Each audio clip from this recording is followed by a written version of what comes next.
네, 뉴스업 시작하겠습니다. 이재명 대통령이 G7 정상회의 참석을 위해서 오늘 캐나다로 출국합니다.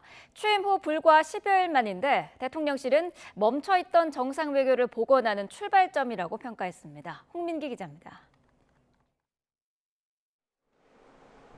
이재명 대통령이 오늘 G7 정상회의가 열리는 캐나다로 출국합니다. 의장국인 캐나다의 초청을 받아 취임 뒤 10여일 만에 첫 정상외교 일정에 오르는 겁니다. 이 대통령은 캐나다 도착 첫날 우리와 함께 초청된 다른 나라들과 먼저 양자회담을 할 예정입니다. 이어 이튿날에는 캐나다 카나나스키스로 이동해 G7 공식 행사에 참석하고 에너지 공급망 다변화와 AI 에너지 연계 등에 대해 두 차례 발언할 계획입니다. 안정적인 글로벌 AI 생태계 구축과 AI 혁신 혜택 확산을 위한 대한민국의 역할을 설명하실 것입니다. 미국 도널드 트럼프 대통령이나 일본 이시바 시게루 총리와의 만남도 이날 다자회의를 전후로 이뤄질 것으로 보입니다. 대통령실은 이번 G7 참석에 대해 비상계엄과 대통령 탄핵 이후 6달 가까이 멈췄던 정상외교를 복원하고 한국의 민주주의 회복을 세계에 알리는 의미가 있다고 평가했습니다. 특히 트럼프 대통령과 회담이 성사된다면 현재 진행 중인 관세 실무 협상을 이끌 동력을 제공하는 등 당면한 외교 현안을 타결할 기회가 될 거라고 보고 있습니다. 세계 경제 대국 정상들과의 교류는 우리 경제가 어려운 상황에서 우리의 기업 활동은 물론 민생 회복과 경제 살리기에 기여할 것으로 기대가 됩니다. 이 대통령은 일정을 모두 마친 뒤 캐나다를 떠나 우리 시각으로 오는 18일 늦은 밤 귀국할 예정입니다. 취임 후 첫 국제외교 데뷔전을 치르는 이 대통령이 어떤 성과를 거둘지 국내외 이목이 집중되고 있습니다. YTN 홍민기입니다. 이번 G7 정상회의에서는 한미는 물론 한일 정상회담도 추진됩니다. 관세를 비롯해 과거사 문제 등 여러 현안이 쌓여있는 상황이어서 이 대통령이 강조한 실용 외교가 첫 시험대에 오를 거란 전망입니다. 홍선기 기자입니다. 대통령실은 이재명 대통령의 G7 정상회의 참석을 계기로 한미 정상회담과 한일 정상회담을 열기 위해 실무 협의를 진행하고 있다고 밝혔습니다. 다자회의 일정이 워낙 빠듯하기 때문에 어떤 형식의 만남이 될지는 장담하기 어렵지만 이 대통령과 트럼프 미 대통령의 첫 대면이 이루어지는 것은 기정사실로 보입니다. 무엇보다도 대통령님 취임 후에 10여일 만에 주요국 정상들과의 대면을 통해서 조기에 신뢰관계를 구축할 기회를 갖게 된다는 점에서 매우 시의적절하다고 할 수 있습니다. 이시바 일본 총리 역시 한일 국교 정상화 60주년 등을 감안해 하루빨리 이재명 대통령과 만나기를 원하는 만큼 한일 정상회담도 열릴 가능성이 큽니다.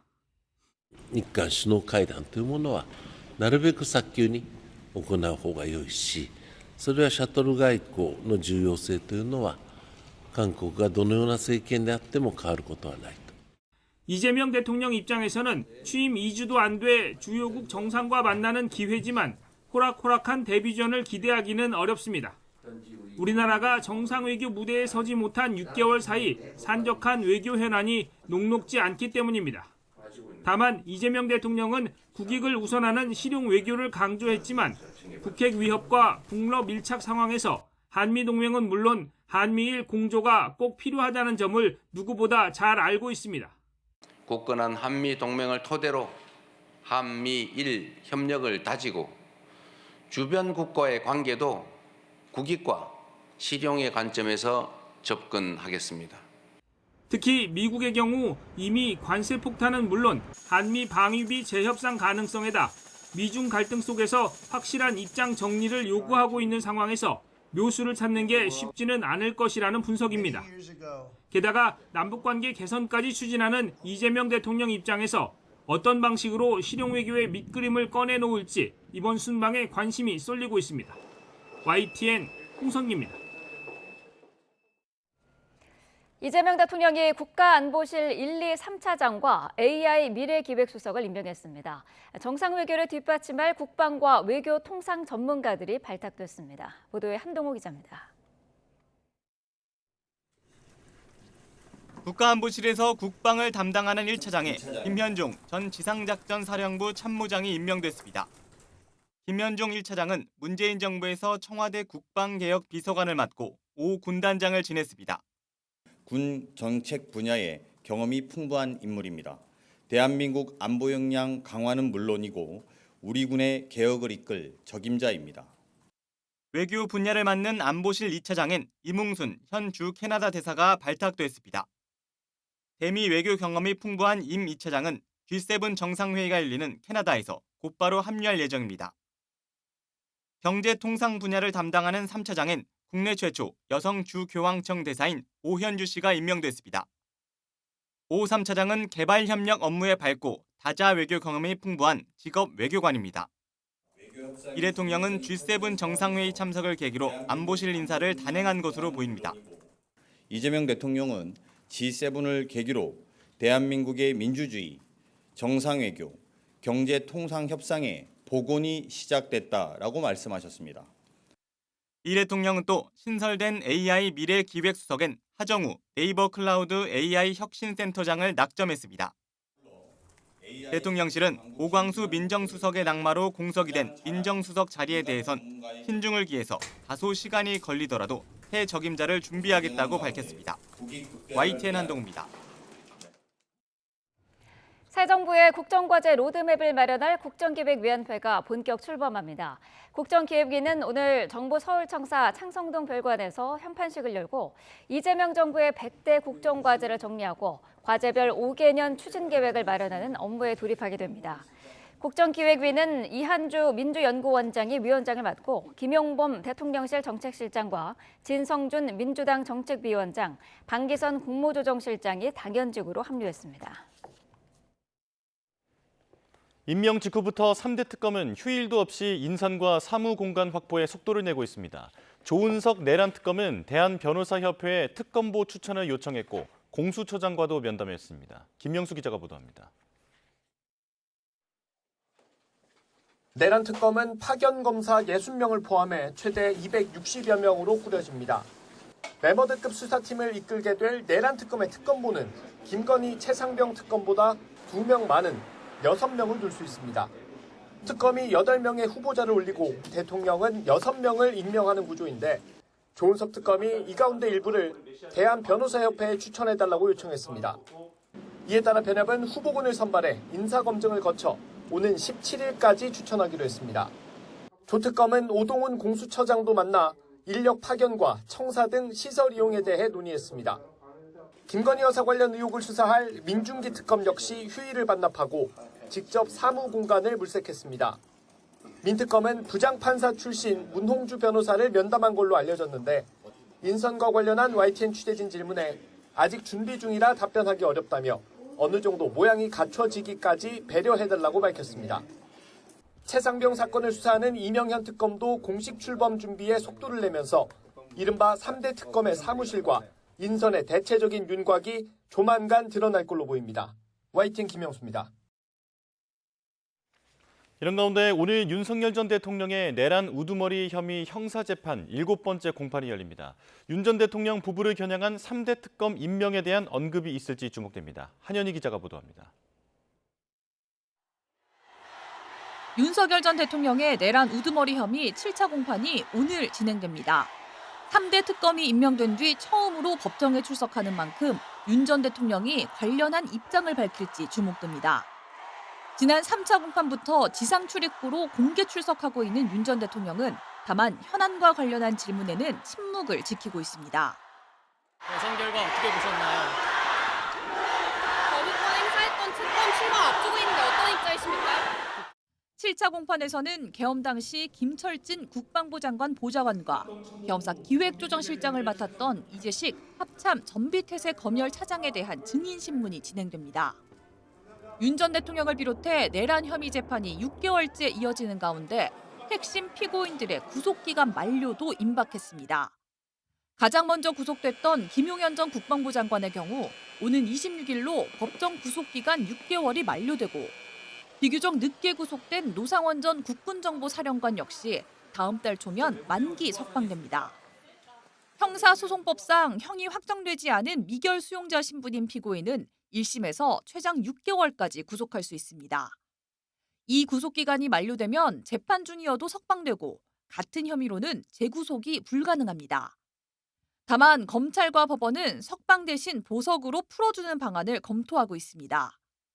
구속 만기 석방되면 일상 행동에 제약이 없지만 보석으로 석방하면 거주지 제한, 관련자 접촉 금지 등 준수 사항을 부과할 수 있기 때문입니다. 또 구속영장이 기재되지 않은 다른 혐의로는 추가 구속이 가능한 만큼 향후 특검에서 재구속 시도가 이어질 가능성이 크다는 관측입니다. YTN 한현입니다. 네, 계속해서 전국 이슈 자세히 짚어보겠습니다. 차재원 부산가톨릭대 특임교수 최수영 시사평론가와 함께하겠습니다. 어서 오십시오. 안녕하세요. 네. 자, 이재명 대통령 오늘 G7 참석차 캐나다로 출국을 합니다.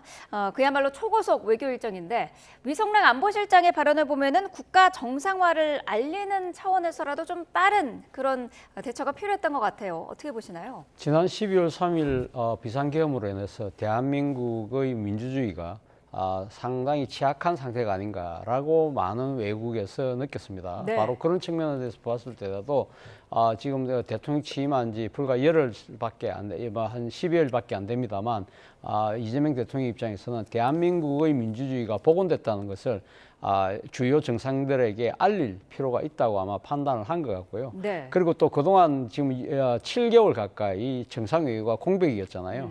그런 측면에서 본다고 한다면 하루빨리 국제 무대에 나가서 주요국 정상들과 여러 가지 중요한 국제적인 현안들을 논의하는 모습을 보여줄 필요가 있다는 생각을 한 것 같고요. 그리고 네. 또 이재명 대통령이 지난 대선 때 공약했던 것이 소위 실용 외교잖아요. 네. 그런 관점에서라도 본인의 이 지금 국제 무대 첫 데뷔 무대에서 자신이 그동안 이야기해왔던 실용 외교의 관점에서 어떤 식으로든 국가적인 여러 가지 난제들을 헤쳐나가는 그런 모습을 보여줄 필요가 있다. 그리고 당장 이번 이 다자 무대이긴 합니다만 아무래도 미국의 트럼프 대통령과의 만남이 상당히 중요하지 않습니까? 네. 지금 당장 우리의 발등에는 지금 미국과의 간시 협상이라는 그 불등이 지금 떨어져 있는 만큼 이걸 어떻게 타결할 것인가에 대한 중요한 하나의 계기를 마련한다는 차원도 상당히 아마 유념하고 있지 않을까 하는 생각이 듭니다. 네, 말씀하신 것처럼 이 대통령은 국익 중심의 실용 외교를 표방하고 있는데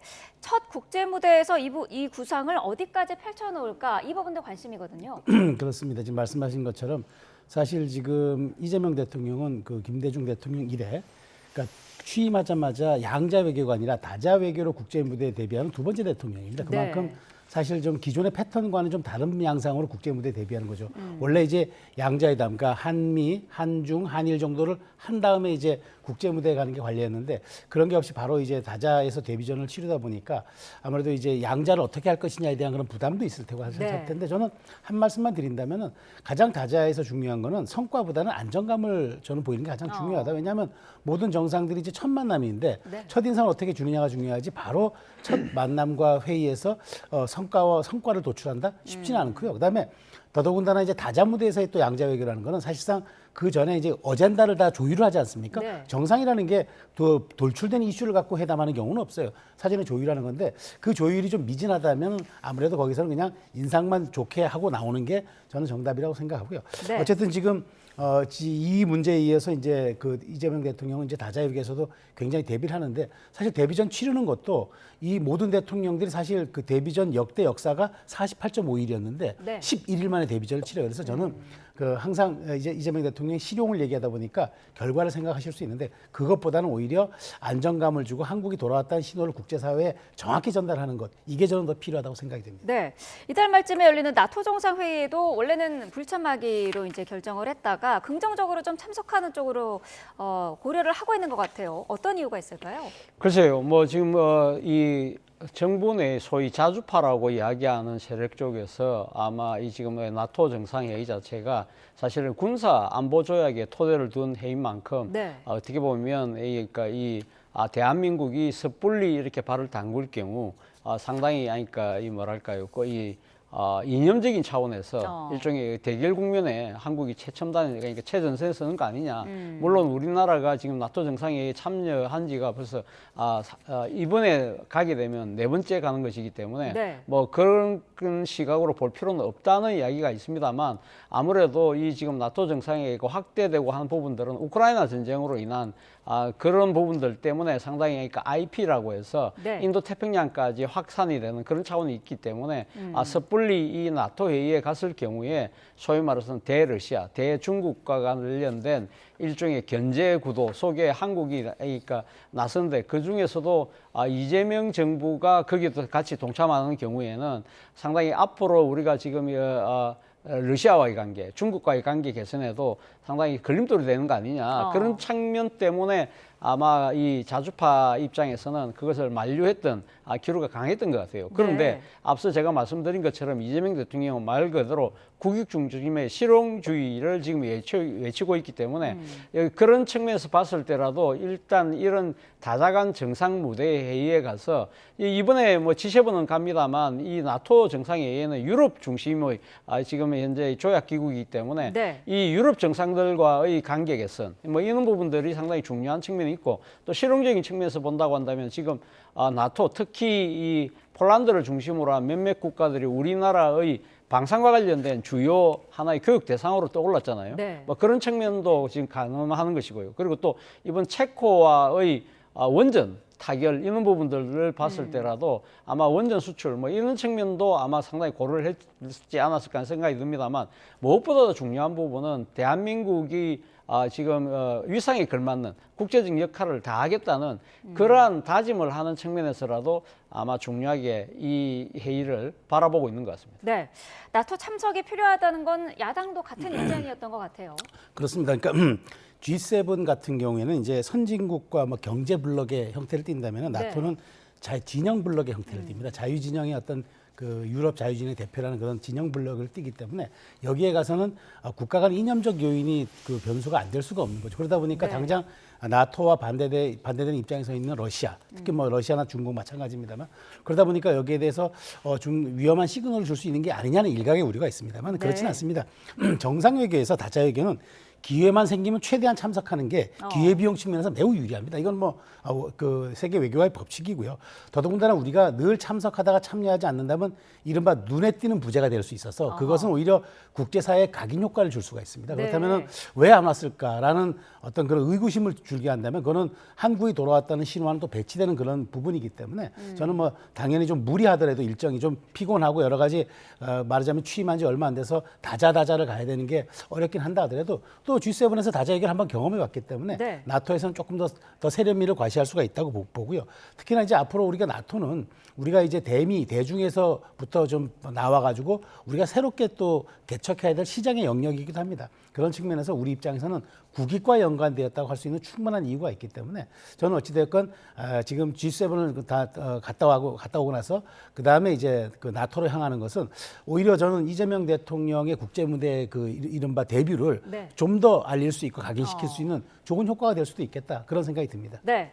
자, 어제도 대통령실이 이제 인선을 추가로 발표를 했는데 두 자리가 아직 남아 있습니다. 민정수석과 경청통합수석은 아직 빈자리입니다. 대통령실 뭐 시간이 걸려도 신중하게 하겠다 이런 입장이죠. 사실 뭐 대통령의 참모들 중에서 가장 중요한 한 자리를 꼽으라고 하면 결국 민정수석이지 않습니까? 바로 그 때문에 자신의 사시동기였던 오광수 변호사를 임명을 했습니다만 뭐 여기에 대해서 상당히 당내에서도 반발이 있었죠. 검찰 특수통 출신이라는 뭐 그런 부분들이 있었지만 그럼에도 검찰개혁의 책임자라고 해서 이 강행했던 인사가 결국은 지금 다른 문제에서 결국 그 오광수 전 민정수석의 부동산 투기 의혹 그리고 또 차명 대출 의혹 이런 부분들 때문에 지금 발목이 잡혀서 사실 이재명 대표의 정부의 도덕성에 결정적인 일종의 뭐랄까요 초창기에 하자가 생긴 그런 상황이기 때문에 아무래도 이재명 대통령 입장에서는 상당히 신중하게 이 인사에 접근할 수밖에 없다는 생각이 듭니다. 그렇기 때문에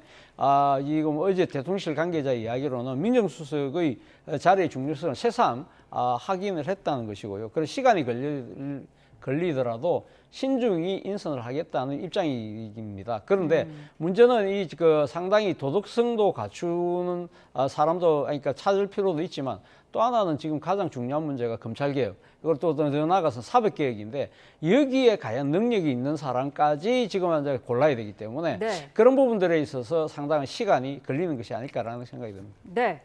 민정수석은 어쨌든 다시 찾아야 하는 그런 상황이고 경청통합수석은 왜 이렇게 오래 걸릴까요? 글쎄, 저도 그 부분은 조금 뭐 이해가 안 돼요. 사실 민정수석이야말로 말 그대로 이제 공직자의 기강도 잡아야 하지만 또 검증도 해야 되고 네. 거기다가 사실 특별감찰관을 임명하기 전까지는 대통령 친인척까지 관리해야 되는 이른바 굉장히 중요한 세 가지 업무가 있는 자리인데 네. 그 자리는 뭐 아무래도 지금 오광수 전 수석이 낙마했기 때문에 그 임용의 허들이 높아질 수밖에 없는 거죠. 왜냐하면 특히나 그런 꼼꼼한 검증을 거쳐야만 이제 다시 민정수석이 되고 또 민정수석이 다시 낙마한다면은 그거는 이재명 정부의 치명타가 될 수 있기 때문에 네. 그 신중하는 건 제가 이해가 됩니다만은 경청통합수석은 말 그대로 과거로 치면은 시민사회수석 정도거든요. 그렇다면은 지금 뭐 고민의 여지는 뭐 이럴 수는 있겠습니다. 그러니까 이제 진보 정부다 보니까 시민사회와의 연대를 어떻게 고민해야 되느냐 뭐 이런 정도는 할 수 있지만 이 정도의 그 적임자를 아직까지도 2주가 지나도록 찾지 못하고 있다는 건 조금 뭐 의아스러운데 네. 뭐 좀 더 나은 적임자를 찾기 위해서 뭐 노력하는 차원이라고 이해를 하겠습니다만은 어쨌든 이재명 정부가 초반에 오광수 전 수석으로 인해서 정말 그 돌다리도 다시 한번 두들겨보고 건너자 뭐 그런 기조의 연장선상이 아닌가 전 조심스럽게 추론합니다. 네. 자, 김민석 총리 후보자 이야기도 해보겠습니다. 뭐 채무 논란, 아들의 아빠 찬스 의혹에 대해서 반박하는 글을 오늘 새벽에 굉장히 길게 올렸는데 충분한 해명이 됐다고 보시나요? 어떻게 보셨습니까? 그게 충분한 해명이 됐다고 생각하는 국민들 많지 않을 것 같아요. 왜냐하면 제가 보기에 이 해명 자체가 국민적 눈높이에 맞지 않는 게 가장 간단한 거 5년 사이에 수입과 지출의 규모가 안 맞습니다. 이거는 관보에 게재돼야 돼요. 왜냐하면 국회의원들은 공직자윤리위원회 대상이기 때문에 네. 관보에 내가 수입이 얼마고 그 수입에 대한 구체적인 내역도 적어야 되고 재산은 심지어 고가 기금속까지도 다 신고하게 돼 있습니다. 그런데 번 것은 세비 5억, 그러니까 5년이니까 한 5억 한 5천만 원 되는데 지출은 11억 원이 넘어요. 이 간극을 뭘로 설명하겠습니까? 본인은 뭐 감사하게 살았고 뭐 헌금이 어떻고 얘기를 하는데 그건 이제 나중에 청문회에서 저는 얘기할 걸로 생각이 되고요. 네. 그거 가지고 좀 소명이 됐다 보기 어렵고 더더군다나 정치자금을 받은 것도 본인이 과거에 불법 정치자금을 받아서 같이 처벌된 사람으로부터 계속적인 후원 회장을 받으면서 또 받아요. 게다가 또 같은 시기에 쪼개기 후원 9명으로부터 1,000만 원씩 받는 또 그런 쪼개기 후원의 의혹도 있고 그러니까 여러 가지 김민석 후보자가 정말 말하자면 야인 생활을 했기 때문에 여러 가지 경제적으로 좀 어려웠을 거라는 그런 추론은 가능하지만 네. 이런 부분에 대한 소명이 정확치 않으면은 더더군다나 일개 장관도 아니고 국무총리입니다.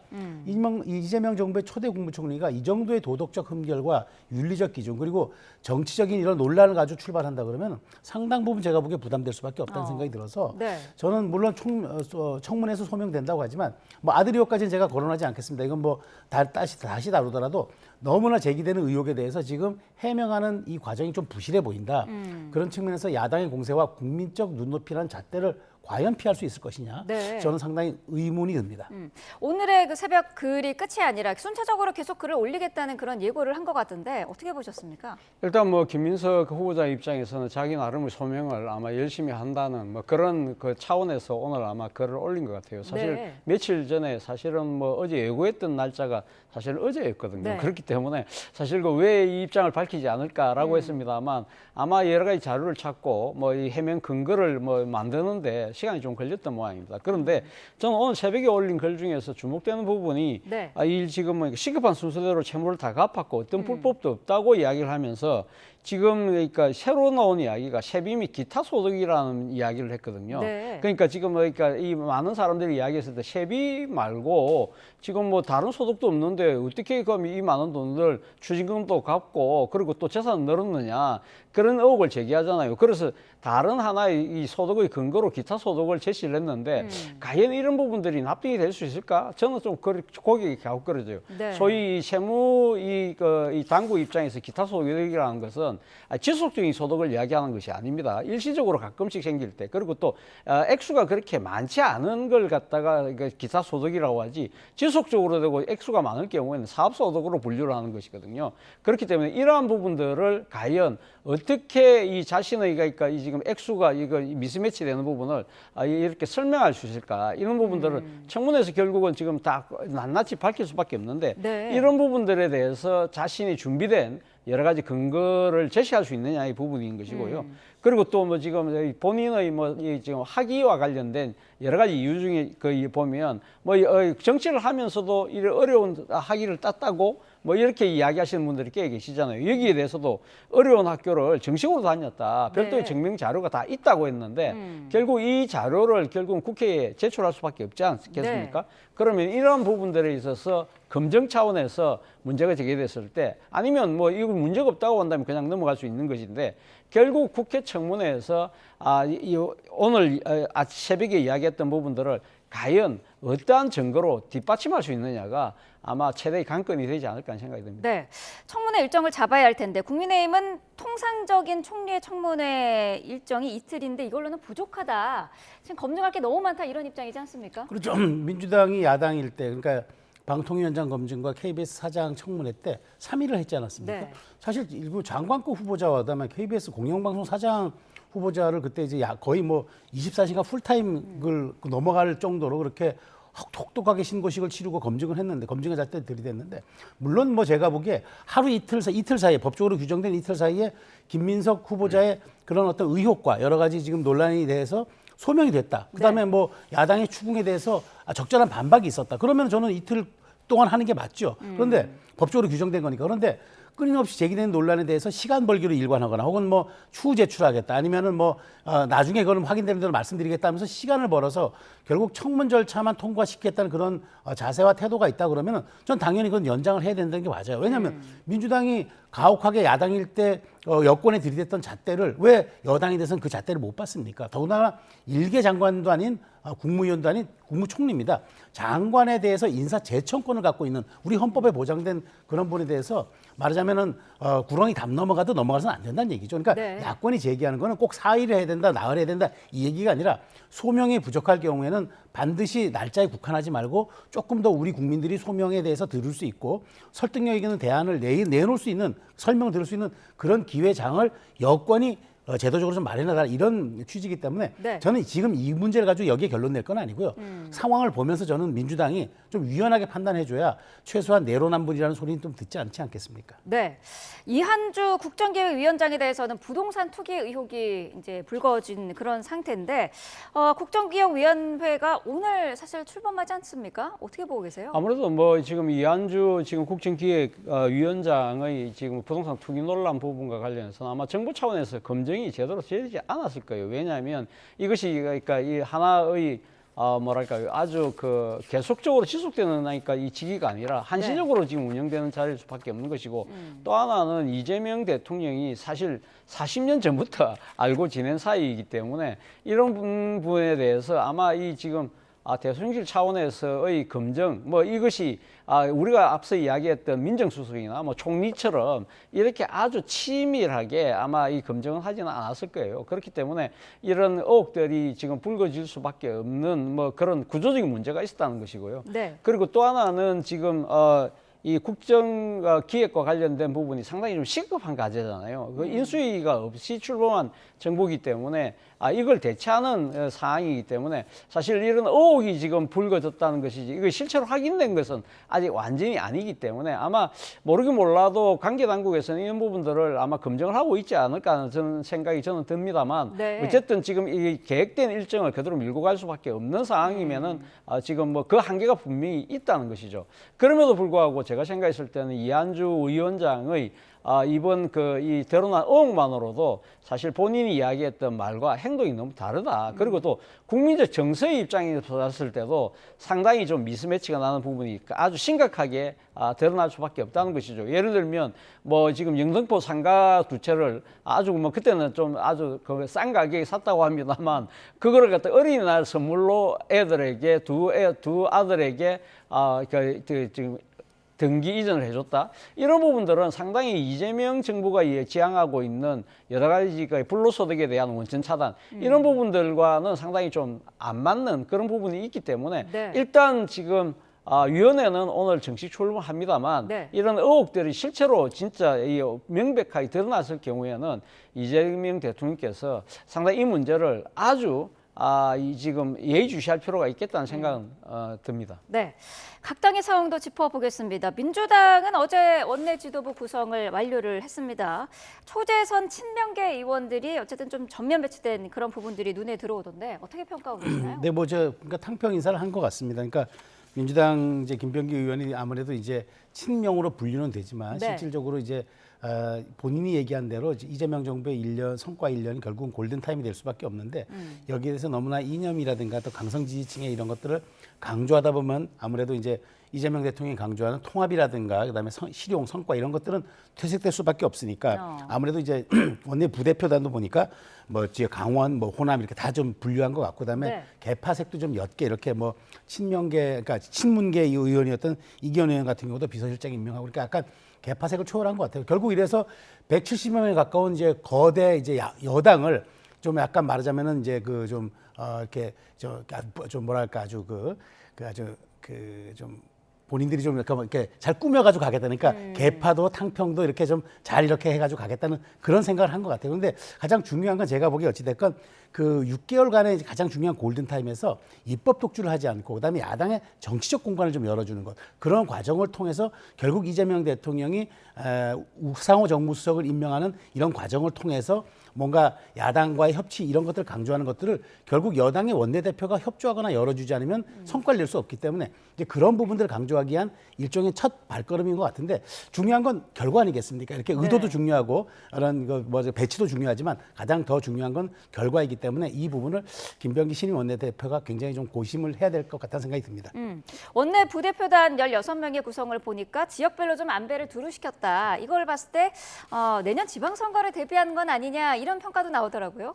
뭐 그런 측면도 있겠죠. 그러나 이분들이 바로 뭐 지방선거에 뭐 후보자가 될 분들은 아닙니다만 어떤 식으로든 그러니까 지역 안배의 차원을 그러니까 그런 이미지를 부각시키는 것이 향후 뭐 그 지역의 주민들의 입장에서는 우리 지역 출신들이 상당히 중요한 역할을 하고 있구나 이런 부분들은 결국 민주당에 대한 지지로 이어질 수밖에 없는 것이고 네. 막 그런 차원에서의 안배라는 측면도 중요합니다만 저는 사실 그거보다는 이번에 지금 이 민주당의 이 원내대표단을 이렇게 구성을 보면요 초민이 내각이에요. 사실상 제가 이 정치부 1선 기자 시절에 보면 당시 그때 원내대표라는 표현은 안 썼죠. 그때는 원내 총무라는 표현을 썼고 기껏해야 대변인 정도였거든요.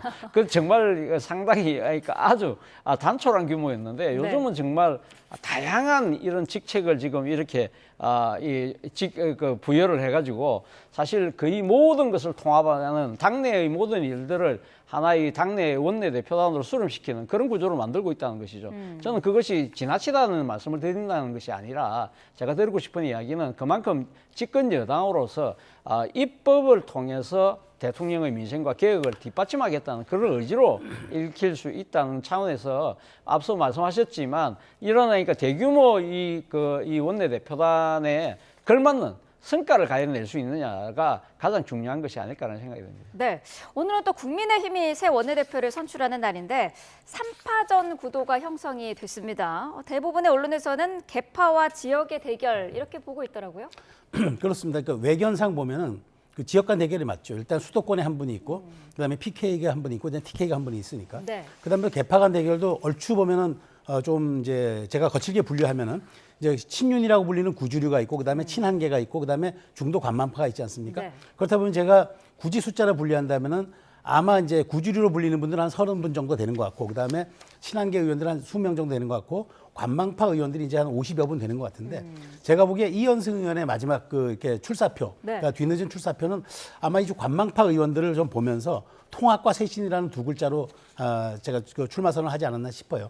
더더군다나 지금 국민의힘 원내대표는 당원 당규상 결선 투표가 있습니다. 그래서 이제 사실 2021년에 결선 투표가 한번 있었던 적도 있었어요. 그래서 당시 이제 뭐 김기현, 권성동, 지금 충남시 사는 김태흠 이렇게 여러분들이 붙었는데 마지막 그게 과반이 안 나와서 결국에는 이제 결선 투표로 가서 김기현 의원이 된 적이 있어요. 그래서 저는 이번에도 아마 변수는 결선 투표가 아닌가 싶어요. 지금 이 세 분이 제가 말씀하신 대로 숫자를 고루 좀 이렇게 가져간다 그러면은 이게 이제 말하자면 과반이 못 나올 가능성이 크죠. 그러면은 결국에는 이합 집산을 통해서 지금 당의 위기 상황이니까 이 위기 상황을 어떻게 극복할 수 있는가. 그러니까 개파 간 갈등으로 치닫지도 않고 그다음에 변화와 쇄신도 어느 정도 할 수 있고 그다음에 김용태 비대위원장이 얘기했던 5대 개혁 과제도 어느 정도 수용하거나 수렴할 수 있는 그런 사람이 첫 번부터 나오면 좋지만 안 되면은 그러한 이합 집산을 통해서 저는 결선 투표까지 갈 수도 있겠다. 아마 그래서 오늘의 가장 그 원내대표 선거의 변수는 결선 투표 여부가 될 것 같아서 왜냐하면 너무 이렇게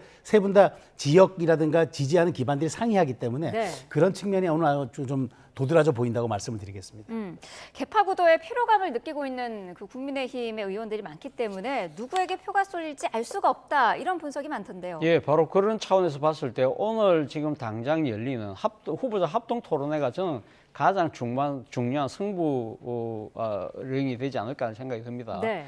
이 사실 지금 이번 3명의 지금 원내대표 후보자들이 다 나름대로 뭐 혁신과 통합을 이야기를 하고 있습니다만 구체적인 그러니까 지금 실천 플랜 이런 부분들에 대해서는 아직 의원들이 아는 바가 없는 것이거든요. 그렇다고 한다면 오늘 모르긴 몰라도 이번 토론회에서 가장 뜨거운 주제는 결국 김용태 비대위원장이 제시해놓은 5가지 개혁안에 대한 후보자들의 입장을 어떤 식으로든 이야기할 것이냐. 그리고 네. 내가 되면 이러한 부분들은 받고 이런 부분은 안 받고 아니면 내가 받는다 하더라도 이건 어떻게 실천하고 이런 진정성이 있는 부분을 어떻게 전달할 것이냐.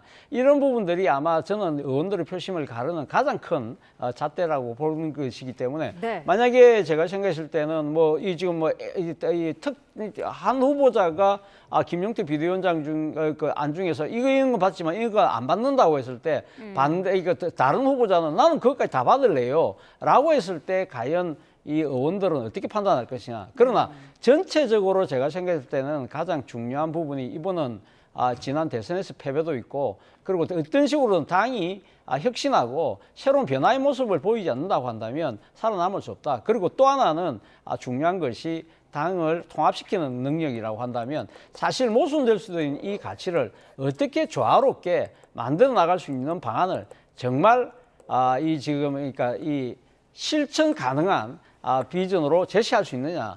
그 후보에게 상당한 표가 몰리지 않을까 하는 생각이 듭니다. 네, 김용태 비대위원장이 제안한 혁신안이 변수가 될 것이다라고 말씀을 하셨는데 어떤 의견이신가요? 그렇죠. 그러니까 특히나 이제 김용태 비대위원장이 제안한 이제 5대 이제 개혁안과 그다음에 김용태 비대위원장 임기를 어디까지 갈지. 그러니까 이달 말까지는 보장돼 있습니다만 그러면 당원 단계에 따라서 6개월도 연장할 수가 있거든요. 네. 그러면 김용태 비대위원장을 어떻게 이제 그 말하자면 그 관리해서 이 전당대회를 맡기는 비대위원장까지 갈 것인지 이 부분이 이제 아마 설득력 있게 이제 의원들의 귀에 들어와야 되겠죠. 그런 측면에서 당연히 이제 뭐 비전 발표나 정견 발표는 대단히 중요할 수밖에 없다는 생각인데 제가 아까 말씀드린 대로 지금 매우 지금 당의 모든 상황들이 위중하다 보니까 각자 네.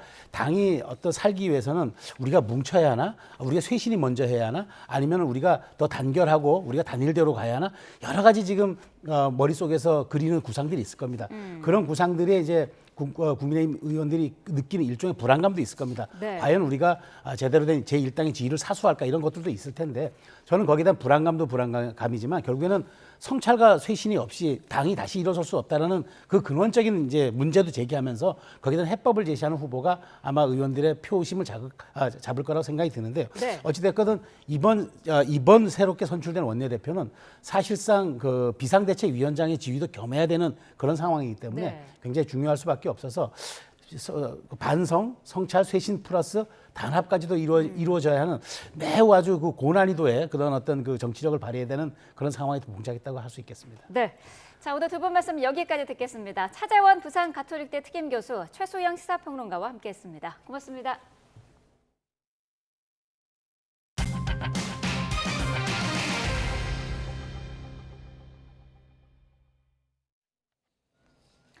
네, 내륙은 비가 대부분 잦아들었지만 제주도와 남해안은 남서쪽에서 비구름이 다시 유입되면서 오전까지 강한 비가 이어질 것으로 보입니다. 기상청은 태풍이 남긴 비구름이 북태평양 고기압의 가장자리를 따라 유입되고 있다면서 제주도와 남해안은 오전까지 시간당 20mm 안팎의 강한 비가 내릴 가능성이 있다고 밝혔습니다. 또 비가 그친 내륙에서도 낮 동안 다시 비가 내리는 곳이 있을 것으로 내다봤습니다. 제주도에는 최대 70mm, 남해안에는 10에서 40mm, 수도권 등 내륙에는 5에서 30mm가량 비가 더 내릴 전망입니다. 밤사이 내린 비로 전국적으로 피해 신고가 잇따랐습니다. 빗길 교통사고도 곳곳에서 발생했습니다. 취재기자 연결해서 들어보겠습니다. 자, 오승훈 기자, 피해 신고 내용 전해주시죠. 네, 먼저 저희 YTN에 들어온 제보 영상부터 보시겠습니다. 어젯밤 9시쯤 인천 주안동에 있는 한 주상복합단지 건물 외벽에서 마치 폭포수처럼 빗물이 쏟아졌습니다. 제보 주민은 폭우로 건물에 문제가 생긴 것 같다며 우려를 전했습니다. 신고를 받고 출동한 소방은 현장 안전조치를 마치고 인천시의 시설 관리를 인계했습니다. 어젯밤 많은 비가 온 제주에서도 다친 사람은 없었지만 사고가 잇따랐습니다. 밤 11시 20분쯤 제주 서귀포시 남원읍에서는 비바람에 커다란 나무가 쓰러졌다는 신고가 들어와 도로 통제 조치가 이루어졌습니다. 또 밤 10시 10분쯤 제주시 한림읍에서는 맨홀에서 빗물이 역류해 관계당국이 안전조치에 나서기도 했습니다. 네, 호우로 인한 교통사고도 잇따랐다고요?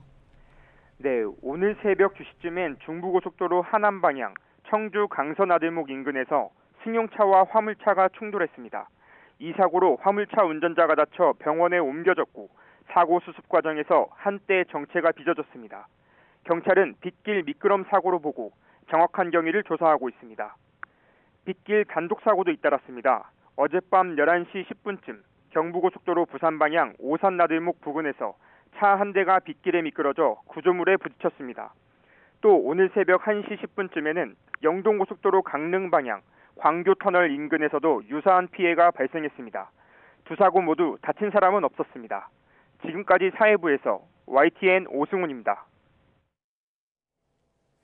오늘 새벽 3시 10분쯤 전남 해남군 북일면에 있는 1층 단독주택에서 불이 났습니다. 이 불로 한 명이 숨졌고 집 안에 있던 주민 2명은 대피했습니다. 소방과 경찰은 아직 신원이 파악되지 않은 사망자가 방화했을 가능성을 열어두고 경위를 조사하고 있습니다. 오늘 새벽 1시 40분쯤 충남 당진시 고대면에서 승용차가 주유소 화단과 간판을 들이받은 뒤 주차된 관광버스를 추돌했습니다. 이 사고로 승용차에서 불이 나 20대 남성 A씨가 숨졌고 승용차와 버스가 모두 타 소방서 추산 3,400만 원 상당의 재산 피해가 났습니다. 화재 현장과 주유기는 거리가 떨어져 있어 주유소로 불이 번지지는 않았습니다. 오늘 새벽 2시쯤 충북 청주시 중부고속도로 하남 방향 청주 강서 나들목 인근에서 승용차와 화물차가 충돌했습니다.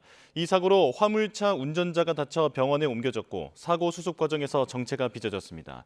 경찰은 빗길 미끄럼 사고로 보고 정확한 경위를 조사하고 있습니다.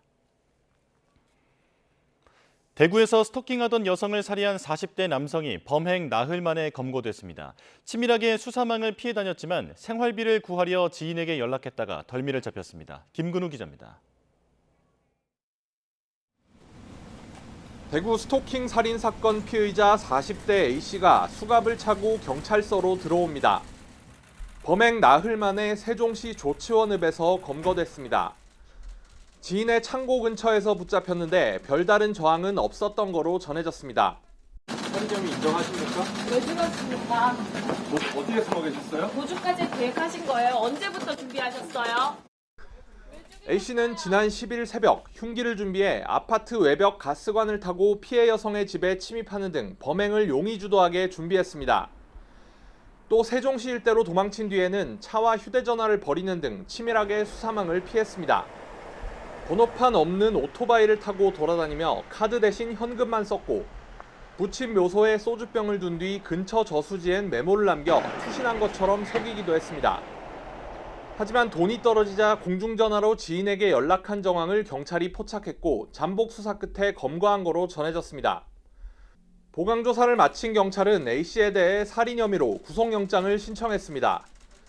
A씨는 앞서 한 달쯤 전에도 피해자를 흉기로 위협한 혐의로 경찰 조사를 받았지만 당시 법원이 구속영장을 기각하면서 풀려나 범행을 저질렀습니다. YTN 김근우입니다. SNS를 이용한 불법 채권 추심 피해가 증가함에 따라 금융감독원이 불법 사금융업자의 카카오톡 이용을 막기로 했습니다. 불법 사금융업자가 채무자나 가족, 지인에게 욕설, 협박을 하거나 반복적으로 야간에 연락하는 경우 제3자에게 채무 사실을 알리고 대리 변제를 요구하는 경우에는 카카오톡 앱을 통해 즉시 신고할 수 있습니다. 신고가 필요한 경우에는 상대방을 친구 목록에서 삭제한 뒤 채팅창 우상단에서 신고하기 버튼을 누르면 됩니다. 금감원은 신고자의 익명성이 보장돼 2차 가해 우려를 하지 않아도 된다고 설명했습니다. 최근 서울 지역 아파트 거래량과 가격이 모두 급등세를 기록하며 시장 과열 조짐을 보이고 있습니다.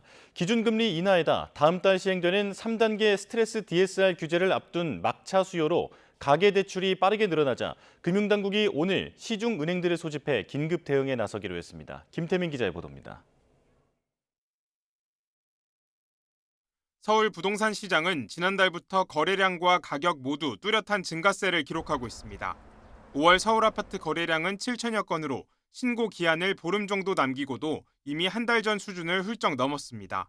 직전 최고가 기록을 경신하는 거래도 서울 전역에서 속속 이뤄지고 있습니다. 서울 강남 3구와 용산구 등에서 시작된 매수 수요가 한강 벨트를 따라 퍼지면서 지난달에는 서울 양천구와 마포구의 아파트 매매 가격 지수가 잇따라 전고점을 돌파했습니다. 대출 수요도 빠르게 증가하고 있습니다. 이달 들어 신규 주택 구매를 위한 대출 규모가 3조 원을 넘어서며 영끌 수요가 절정이던 1년 전 수준에 다시 근접하고 있습니다. 시장 과열과 가계대출 증가를 우려하는 경고음이 커지고 있는 배경입니다. 지난 3월 이후 서울 아파트 가격이 연율 기준으로 약 7% 상승하였으며 금융권의 가계대출 증가세도 확대되고 있는 점에 유의해야 할 것입니다. 이에 따라 금융당국은 오늘 전 은행권 담당자를 소집해 비공개 간담회를 열고 가계대출 상황을 점검하기로 했습니다. 가계대출 증가세가 꺾이지 않을 경우엔 전세대출 보증 비율을 낮추거나 기존 대출 한도를 조이는 방법 등도 검토할 전망입니다. 서울 아파트 시장에 대해서는 공급 확대와 수요 조절이라는 투 트랙을 쓸 것으로 예상이 되는데요. 단기적으로는 대출 문턱을 높이거나 규제 지역을 지정하는 것 같이 가수 유입을 막는 대책들이 나오지 않을까 생각이 됩니다. 우리 경제의 고질적인 문제로 지목되는 부동산 집중 현상과 과도한 가계대출을 해결하기 위한 대책 마련이 절실한 상황입니다. YTN 김태민입니다. 요즘 밖에서 끼니를 해결하면 외식 물가가 많이 오른 게 체감되죠. 5년 사이 25%나 상승한 것으로 나타났습니다. 특히 김밥이나 햄버거와 같은 점심 메뉴 가격이 크게 오르면서 직장인들의 주머니 사정에 큰 부담이 되고 있습니다. 손효정 기자입니다. 서울 종로의 한 양식당. 1년 전 햄버거와 같은 주요 메뉴 가격을 30%가량 올렸습니다. 고기와 채소 등 재료값이 감당하기 어려울 정도로 오르다 보니 손님이 줄어들 걸 알면서도 울며 겨자 먹기로 가격 인상을 택할 수밖에 없었습니다. 아무래도 단골 손님 기준으로 생각한다면은 주기가 좀 길어지는 편이죠. 일주일에 2번 오셨던 분이 2주에 2번 온다든지 그렇게 되는 것 같아요. 네. 고공행진하는 물가 속에서도 외식 물가의 오름폭은 더욱 도드라졌습니다. 지난 5년 동안 외식 물가는 25% 오른 것으로 나타났습니다. 같은 기간 16% 상승한 전체 소비자 물가 지수와 비교하면 상승세가 1.5배 수준인 겁니다. 특히 직장인들이 점심으로 많이 찾는 메뉴들의 인상폭이 컸습니다. 5년 사이 김밥의 평균 가격은 38%, 햄버거는 37%로 40% 가까이 올랐고 떡볶이와 자장면, 도시락과 라면도 30% 넘게 뛰었습니다. 찌개류는 물론 저렴한 가격으로 인기가 높아진 구내식당 식사비도 20% 넘게 상승한 것으로 조사됐습니다. 이렇다 보니 점심과 인플레이션을 합친 런치플레이션이 직장인들에게 직격탄이 되고 있습니다. 대부분은 구내식당 이용하려고 하고 특별한 경우에만 나가서 약속 잡아서 먹기도 하는데 외식 물가가 많이 올라서 좀 부담스럽기는 합니다. 예전에는 김밥 같은 거는 한 1,000원, 2,000원 이 정도면 사 먹었는데 요즘에는 5,000원, 6,000원 막 이렇게 하잖아요. 너무 비싼 것 같아요. 외식 물가를 끌어올리는 주요 원인은 크게 오른 식자재 가격과 인건비, 여기에 기후 변화와 환율과 같은 구조적 요인이 맞물리며 외식 물가를 잡기 쉽지 않다는 분석이 많습니다. 고환율로 인해서 일부 그 수입하는 식재료의 가격이 올라가 있고 또 기후 변화로 이 농수축산물의 공급이 원활하지 않기 때문에 외식 가격에 반영이 돼서 한번 오르면 좀처럼 내려가지 않는 외식비 특성상 점심값 한 푼이라도 더 아끼기 위한 소비자들의 노력은 계속될 것으로 보입니다. YTN 손유정입니다.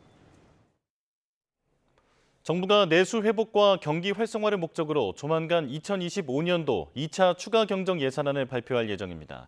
기획재정부는 20조 원 이상 규모로 예상되는 2차 추경안 발표를 앞두고 막바지 편성 작업을 벌이는 것으로 전해졌습니다. 이번 추경안에는 민생회복지원금 지급과 지역화폐 지원책 등이 담길 것으로 전망됩니다.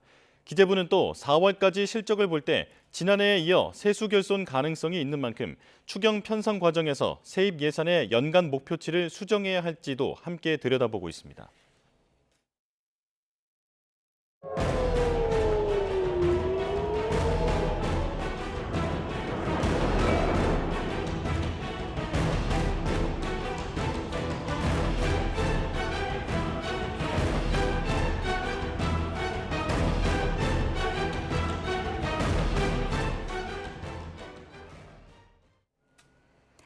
이스라엘과 이란은 한낮에도 미사일 공격을 이어갔습니다. 이스라엘은 공습 범위를 이란 전역으로 확대했고 이란도 반격하면서 양측에서 인명피해가 급증하고 있습니다. 김잔디 기자의 보도입니다. 일요일 오후 이란의 수도 테헤란 한복판에서 폭발음과 함께 연기가 피어오릅니다. 테헤란에서는 정오와 오후 3시 30분쯤, 이란 제2의 도시인 마슈아드 도심에서는 오후 6시 큰 폭발이 있었습니다. 이스라엘 텔아비브에서도 오후 4시에 공습 사이렌 소리가 울렸습니다. 주로 새벽과 밤에 공습을 주고받던 이스라엘과 이란은 한낮에도 미사일 공격을 멈추지 않았습니다. 이란의 핵시설과 군기지를 주요 목표로 삼았던 이스라엘은 에너지 기반 시설까지 공습 범위를 확대했고 이란 전역에서 폭발음이 들렸습니다. 이란 역시 이스라엘의 군 관련 시설과 정유 시설 등을 향해 주로 반격하고 있습니다. 양국이 양보 없는 교전이 이어지고 있는 가운데 베냐민 네타냐후 이스라엘 총리는 이번 공격으로 이란 정권이 교체될 수 있다고 말했습니다. Could certainly be the result because the Iran regime is very weak. I think it's basically left with two things. It's plans to have atomic bombs and ballistic missiles. That's 이란 혁명 수비대가 국가적 복수를 막 시작했다고 밝힌 가운데 마수드 페제스키안 이란 대통령은 이스라엘이 계속 공격한다면 더욱 강력하게 대응하겠다고 경고했습니다.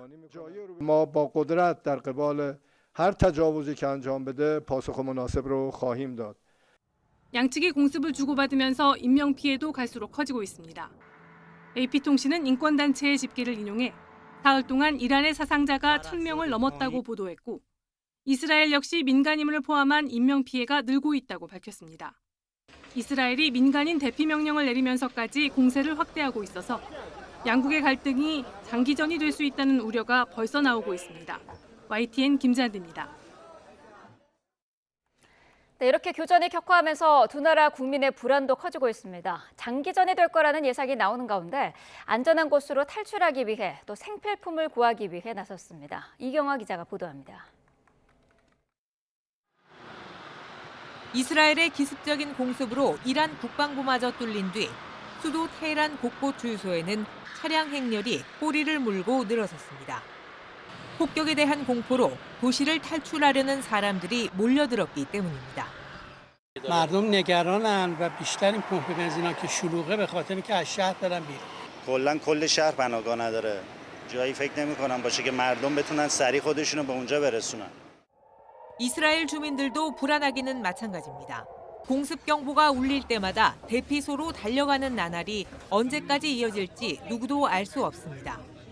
생필품을 파는 마트와 시장에는 사람들이 몰리고 있습니다. 이번 교전이 길어질 수 있다는 불길한 전망이 나오는 가운데 물자 공급이 끊길 것에 대비하려는 겁니다. It takes some time getting used to rocket bombing in this amount, like 40 rockets and big rockets each night in multiple waves. And it's kind of scary going out at night to the shelter. 예측 못한 사태로 관광객들도 타격을 입었습니다. 이스라엘 당국에 따르면 영공이 폐쇄돼 발이 묶인 관광객은 4만 명에 이릅니다. Again, we didn't expect Israel to attack Iran, which is a completely different level of escalation. So that is obviously doesn't make us feel any more comfortable. 국제사회는 즉각 교전을 중단하라고 요구했지만 보복이 또 다른 보복을 부르는 가운데 보통 사람들의 일상은 무너지고 있습니다. YTN 이경아입니다. 트럼프 대통령이 미국은 이스라엘 방어를 계속 지원할 거라고 말했다고 로이터 통신이 보도했습니다. 트럼프 대통령은 현재 시간 15일 캐나다에서 열리는 주요 7개국 G7 정상회의를 위해 떠나기 직전 기자들과 만나 이같이 말했습니다. 트럼프 대통령은 또 이스라엘과 이란의 합의를 바라지만 때로는 싸워서 해결해야 한다고 밝혔습니다. 트럼프 대통령은 미국 중재 가능성도 시사했습니다. 또 푸틴 러시아 대통령의 중재도 수용하겠다는 뜻을 밝혔는데요. 워싱턴에서 홍상희 특파원이 보도합니다. 트럼프 미 대통령이 이스라엘과 이란 충돌의 중재 의사를 밝혔습니다. 미 ABC 방송과의 인터뷰에서 트럼프 대통령은 현재 진행 중인 분쟁에 미국이 개입할 가능성이 있다고 말했습니다. SNS에 올린 글에서도 이란과 이스라엘은 협상을 해야 하고 현재 많은 통화와 만남이 진행되고 있다며 합의를 이룰 것이라고 밝혔습니다. 최근엔 인도와 파키스탄의 분쟁을 중재했고 첫 임기 때는 세르비아와 코소보가 전쟁 직전까지 갔지만 자신이 중단시켰다고 강조하기도 했습니다. 트럼프 대통령은 블라디미르 푸틴 러시아 대통령이 밝힌 중재 의사에 대해서도 수용할 의사가 있음을 분명히 했습니다. 푸틴 대통령이 전화를 해와 오랜 시간 논의를 했다며 푸틴은 준비돼 있고 중재자로 나서는 것에 대해 열려 있다고 말했습니다. 트럼프 1기 행정부 때 함께했던 마이크 펜스 전 부통령은 미국이 이스라엘을 계속 지원해야 한다면서도 푸틴에게 조언을 구하는 건 바람직하지 않다고 밝혔습니다. As Vladimir Putin continues his brutal and unprovoked invasion in Ukraine using drones provided by Iran, we ought to be looking elsewhere than Vladimir Putin for advice on how to deal with this situation. 이스라엘과 이란의 충돌이 장기화할 수 있다는 우려가 나오면서 이제 미국의 군사 개입 여부가 최대 변수로 떠오르고 있습니다. 트럼프 대통령은 협상을 강조하면서도 이란이 미국에 대해 어떤 형태로든 공격에 나설 경우 예전에 볼 수 없었던 수준으로 보복할 것이라고 경고하기도 했습니다. 워싱턴에서 YTN 홍상입니다. 6월 16일 뉴스업 주요 일정 정리합니다. 더불어민주당 김병기 당대표 직무대행 겸 원내대표가 국립서울현충원을 참배하는 것으로 본격적인 임기를 시작합니다. 이어 국회 당대표 회의실에서 처음으로 최고위원회의를 주재하고 전국 주요 현안에 대한 논의를 이어갑니다. 새 정부의 국정과제 로드맵을 마련할 국정기획위원회가 본격 출범합니다. 국정기획위는 현판식을 열고 이재명 정부의 100대 국정과제를 정리하고 과제별 5개년 추진계획을 마련하는 업무에 돌입하게 됩니다. 윤석열 전 대통령이 내란 우두머리 혐의 형사재판 7차 공판에 출석합니다. 3차 공판부터 지상 출입구를 통해 법원에 출석하고 있는데 특검 임명 등에 대해 언급할지 주목됩니다. 국민의힘이 의원총회를 열고 차기 원내대표를 선출합니다. 대구 경북 3선 송원석 의원과 부산 경남 4선 이현승 의원, 수도권 3선의 김성원 의원이 출사표를 냈고 후보자별 정견 발표와 합동 토론회 등을 거친 뒤 투표가 진행될 예정입니다. 뉴스업 주요 일정이었습니다. 이재명 대통령이 오늘 G7 정상회의 참석을 위해 캐나다로 출국합니다. 미국 트럼프 대통령, 일본 이시바 총리와 양자회담이 이루어질지도 주목되는데요. 취재기자 연결해 자세히 알아보겠습니다. 자, 홍민기 기자, 이 대통령이 오늘 캐나다로 출국한다고요? 네, 그렇습니다. 이재명 대통령은 오늘 취임 후 첫 정상외교 일정으로 G7 정상회의에 참석하기 위해 캐나다로 출국합니다. 참모진과 통역, 수행원 등을 포함해 모두 100여 명이 이번 출국길에 오르는데요. 캐나다에선 우리 시각으로 어젯밤, 현지 시각으로 15일 아침부터 G7 정상회의 행사가 시작됐습니다. 이 대통령은 현지 시각 16일 오후에 캐나다 캘거리에 도착할 예정입니다. 우선 우리와 함께 초청받은 다른 초청국들과 양자회담을 가질 예정인데 이번 G7엔 호주, 우크라이나, 멕시코 등이 함께 초청됐습니다. 이어 이튿날에는 캐나다 카나나스키에서 열리는 G7 공식 행사에 참석해 참가국 정상들과 만나고 에너지 공급망 다변화와 AI 에너지 연계 등에 대해서도 발언할 계획입니다. 미국 트럼프 대통령과 일본 이시바 총리와의 양자 회담도 이 과정에서 이뤄질 가능성이 큰데 대통령실은 이미 양국 정상들과 상당 부분 논의가 진전된 상태라고 설명했습니다. 대통령실은 또 이번 정상회의에서 볼로디미르 젤렌스키 우크라이나 대통령과도 만날 가능성이 있다고 보고 관련 준비도 하고 있다고 설명했는데 실제 성사 여부가 주목됩니다. 이 대통령은 1박 3일간의 일정을 마친 뒤 우리 시각으로 오는 18일 늦은 밤 귀국할 예정입니다. 네, 대통령실은 이번 정상회의 참석 의미를 어떻게 설명하고 있습니까? 네, 대통령실은 이번 순방이 비상계엄과 대통령 탄핵 이후 6달 가까이 멈췄던 정상 외교를 복원하는 의미가 있다고 평가했습니다. 계엄 위기를 극복하고 민주 한국이 돌아왔다는 메시지를 세계에 알리는 첫 국제 무대가 될 거라고 보고 있는데요. 또 세계 정상들과 정상 외교를 재개함으로써 우리 국익을 지키기 위한 실용 외교를 본격적으로 추진해 나갈 발판이 될 수 있다고 설명했습니다. 여기에 미국, 일본 정상과 만남으로써 관세 등 당면한 현안을 타개할 방안을 모색할 수 있다고 강조했는데요. 미국의 경우 트럼프 대통령과 만남이 성사되면 현재 진행 중인 관세 실무 협상에 동력을 부여하는 의미가 있다는 겁니다. 일본 이시바 총리와의 회담도 올해 수교 60주년, 해방 80주년을 맞아 한일 관계를 더욱 미래지향적으로 발전시키는 데 진전이 있을 것으로 기대하고 있습니다. 지금까지 용산 대통령실에서 YTN 홍민기입니다.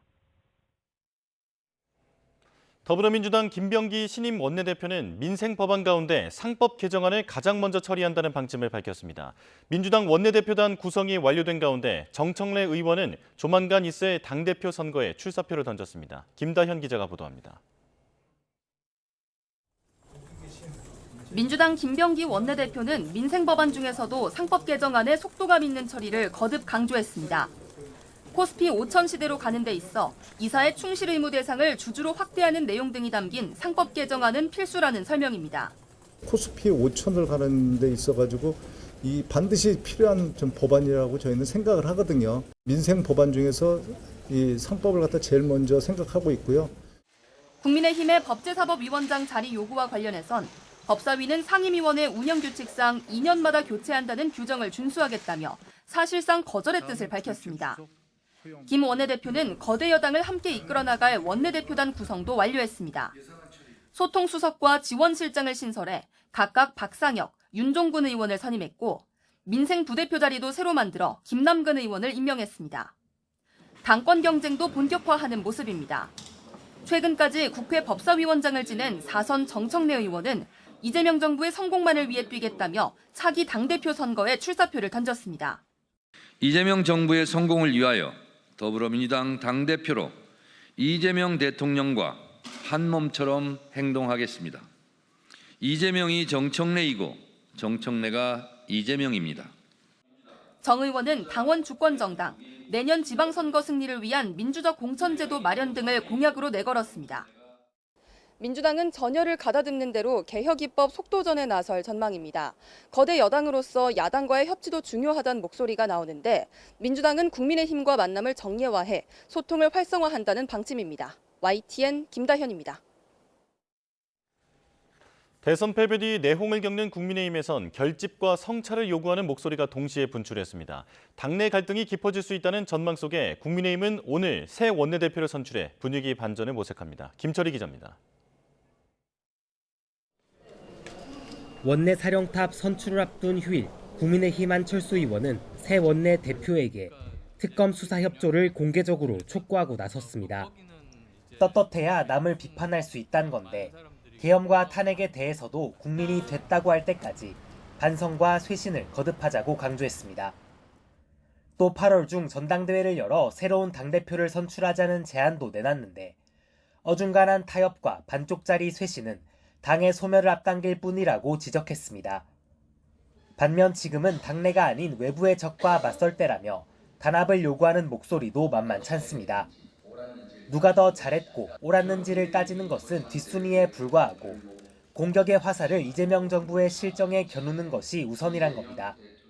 이재명 정권의 사법 장악 시도에 맞서서 우리 당 모두가 혼연일체가 돼서 공동 행동에 나서야 합니다. 당 수습을 맡을 새 원내대표가 누가 될지에 자연스레 눈길이 쏠리는 가운데 각 후보는 저마다 자신이 적임자임을 주장하고 나섰습니다.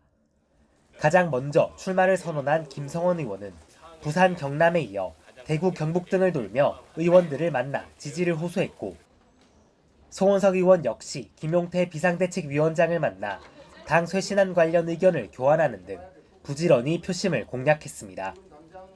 중도와 중립을 강조한 사선 이현승 의원도 막판 설득에 주력하는 모습입니다.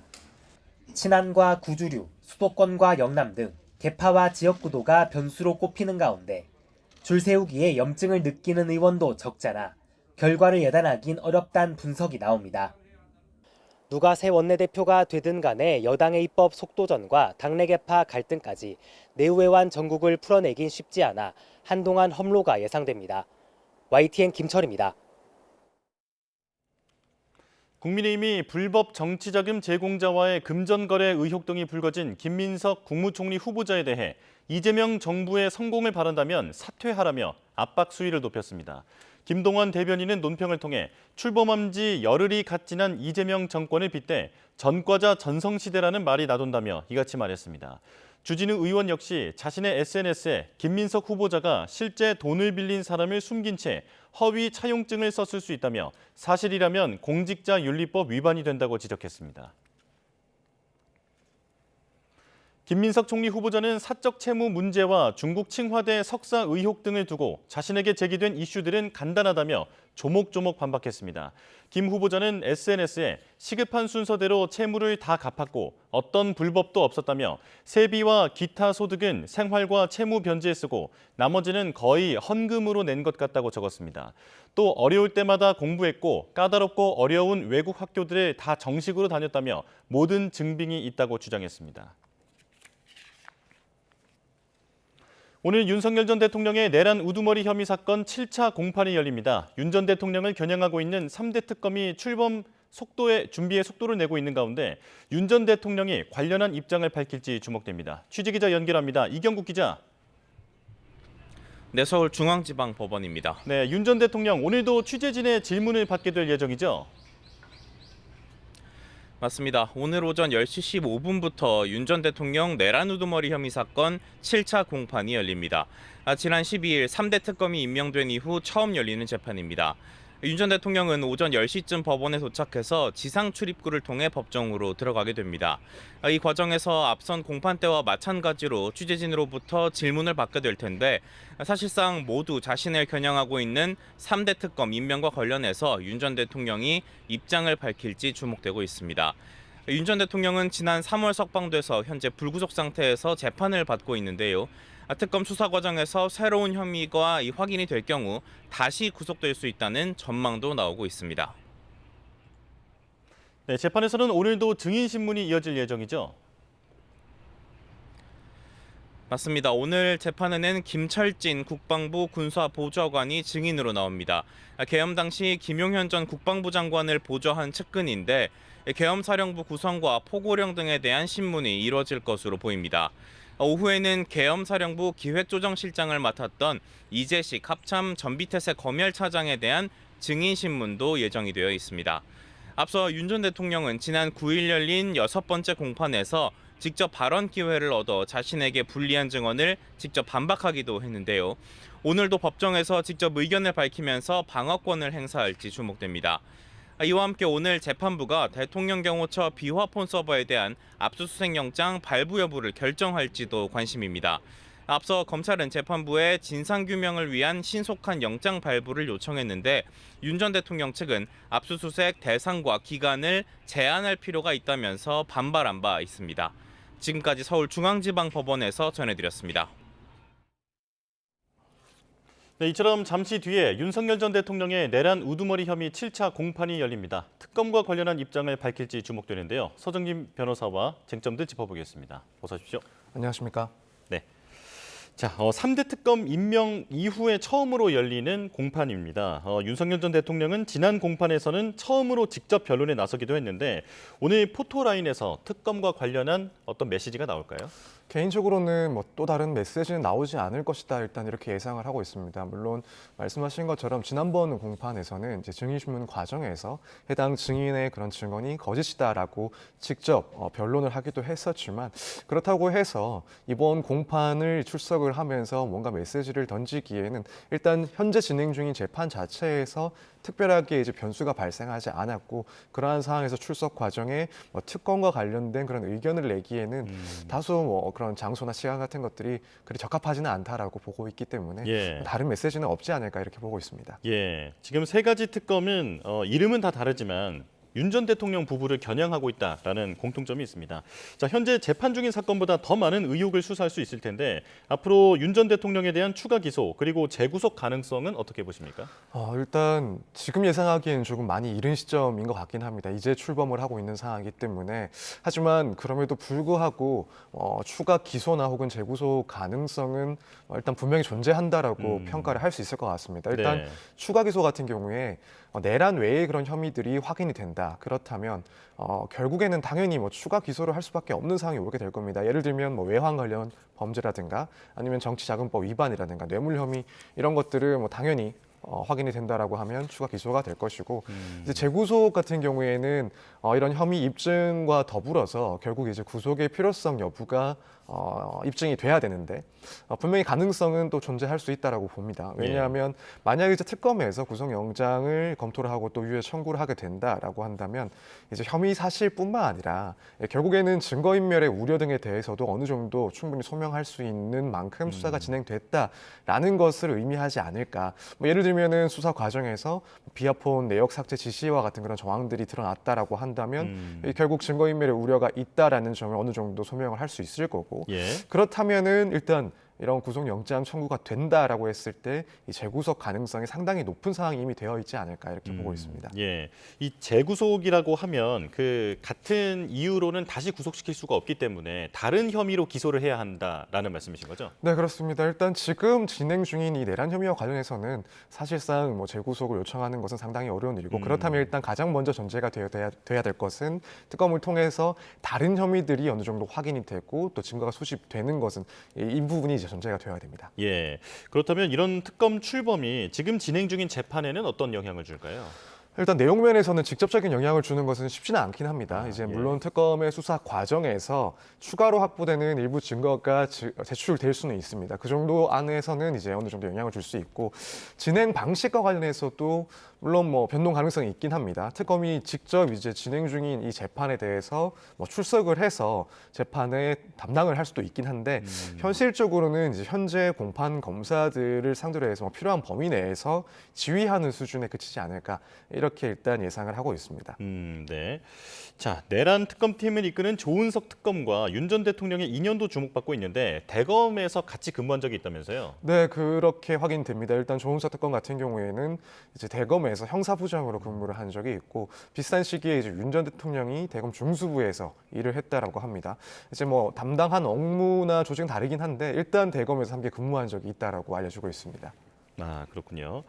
자, 그런데 그 추가 기소가 만약에 된다면 이 사건이 이송되고 또 병합되고 하는 과정에서 그 담당 판사인 지규현 재판부도 바뀔 수 있다라는 얘기가 있던데 어떤 얘기입니까? 네, 사실 이제 재판부의 변경은 뭐 특검이 권한을 갖고 있는 것은 아니지만 절차의 진행 방식에 따라서 재판부가 변경될 가능성도 분명히 존재합니다.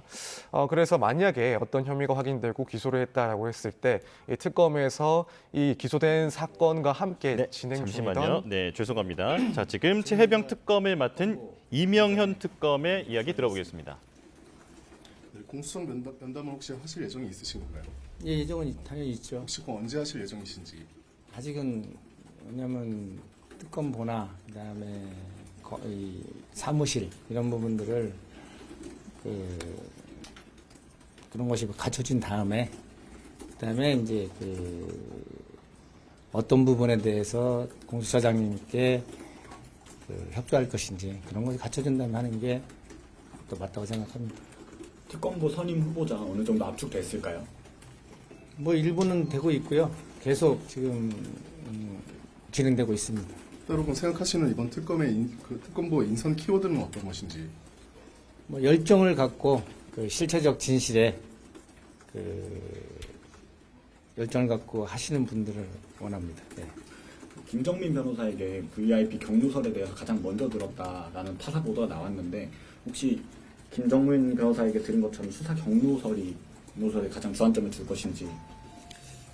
우선 저 박정훈 대령 사건 자체가 경로설에 의해서 억울하게 실체가 진실이 바뀌어서 억울하게 기소가 된 사건이기 때문에 한 사건입니다. 그러니까 그 부분이 뭐 경로설에 대해서만 하는 게 아니라 모든 전체적으로 볼 생각입니다. 김정민 변호사 특검보 제안 관련돼서 계속 얘기가 나오는데 혹시 다시 좀 제안하신 적이 있으신 건가요? 글쎄요, 뭐 그건 검토해 보겠습니다. 타 특검들 보면 변협 등에게 추천 의뢰하는 경우도 좀 있는데 그런 부분도 좀 검토를 하고 계신가요? 뭐 내란 특검 같은 경우는 8명, 그러니까 6명이니까 12명을 추천해야 돼요. 저희 같은 경우는 4명이라서 8명을 추천하는데 뭐 지금 뭐 추천 인원으로 보면은 그 변협에 할 정도는 아닙니다. 이미 뭐 풀은 돼 있습니다. 예. 특검 사무실이 판교로 지금 나온다는 얘기가 있는데 따로 아니면 좀 판교나 아니면 판교 밖에 출입 후보지가 있으실까요? 그런 다른 특검에서 뭐 거기를 검토했다는 그런 얘기가 있어서 한마디지. 판교면 너무 멀지 않습니까? 그 영장 집행이나 이런 절차를 하는 데서 너무 멀기 때문에 되도록이면 서초동 근처에서 하려고 추진 중입니다. 예. 본격 가동일은 어느 정도로 예상하십니까? 그건 아직 모릅니다. 예. 최소한 20일 이내는 출범을 해야 되기 때문에 뭐 되도록이면 빨리 하도록 하겠습니다. 혹시 박정훈 대령의 항명 혐의가 2심의 항소 취하가 혹시 가능하다고 보실까요? 글쎄 그것도 법리 한번 검토를 해야 되는 상황입니다. 예. 이상입니다.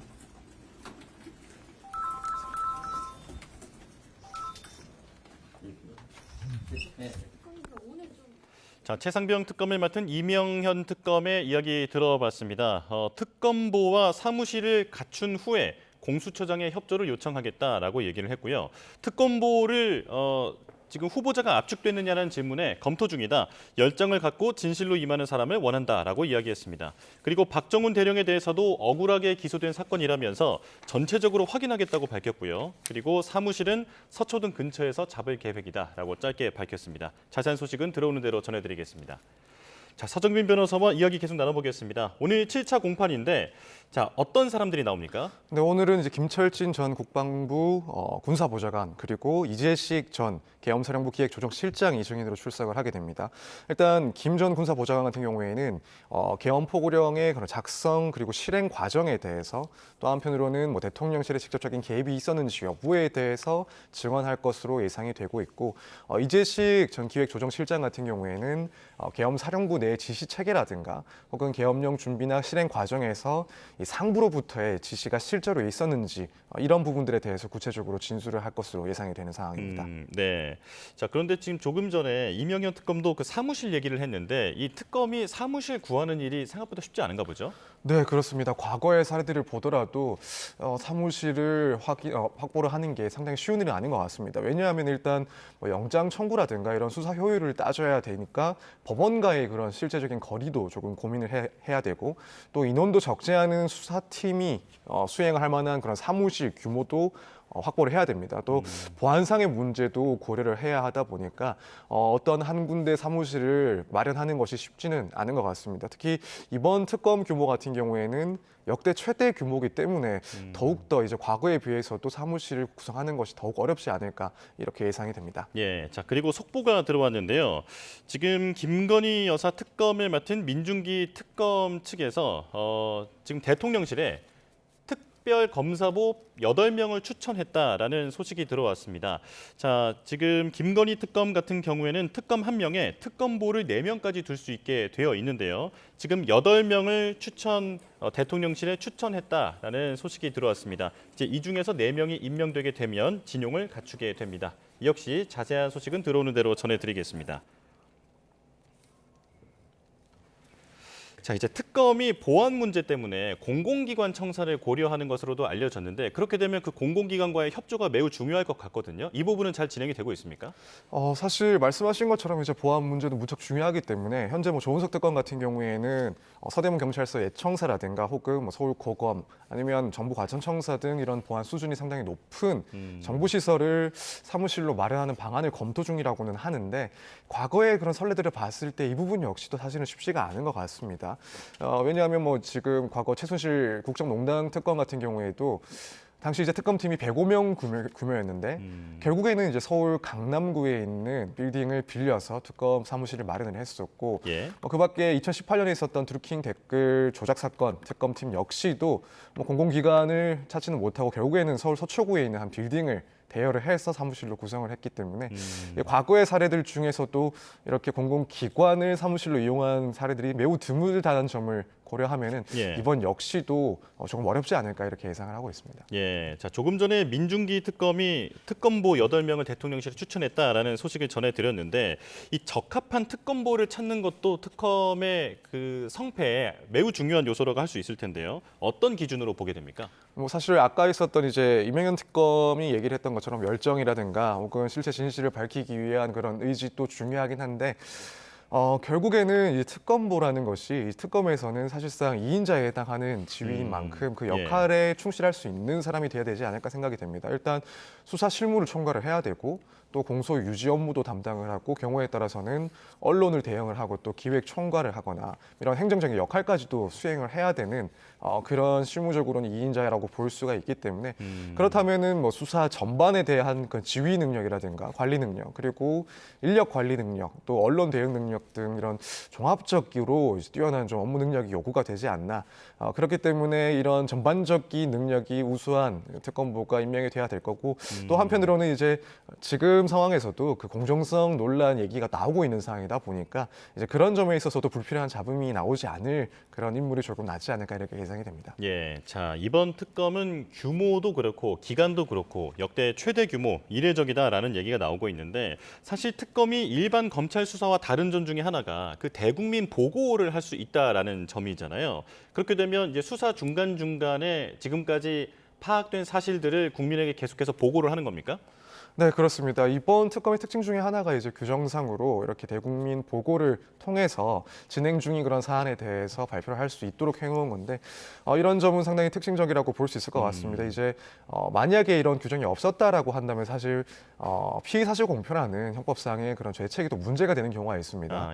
그런데 이런 규정을 통해서 법률 규정을 통해서 이런 발표를 할 수 있도록 근거를 마련해 놨기 때문에 사실 뭐 법적인 충돌이라든가 문제는 발생하지 않을 걸로 보이고 물론 뭐 진행 과정에서 이런 점에 일방에서는 문제 제기를 할 수 있긴 하겠지만 이런 특징 때문에 특별한 문제는 되지 않을 것이다 이렇게 보고 있습니다.